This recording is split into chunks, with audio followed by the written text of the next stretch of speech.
How to apply for Bank of America personal loan. Hello everyone, this is Lisa from Create, Login and Delete. Now let's get started. Launch your preferred browser. At the top you'll see the search box. Over there type in bankofamerica.com and search for it. You will be directed to the official website of Bank of America. Now over here you're gonna find different sections as checking, saving and CDS, credit cards and so on.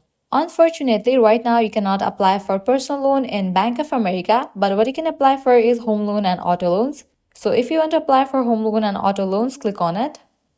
Heading towards home loans, you're gonna get different options as mortgage, refinance, home equity, and so on.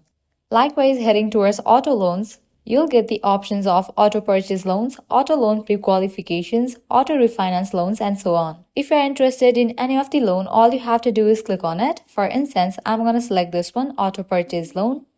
Go ahead and click on apply now. Now you have to provide some details. You have to fill the form to apply for the loan. So you have to go through all the process and complete it. With that, your request for a loan will be submitted. I hope now you guys are clear if you can apply for a personal loan on Bank of America or not. At the end, if you guys find this video helpful, don't forget to like, share and subscribe to our channel. Thank you.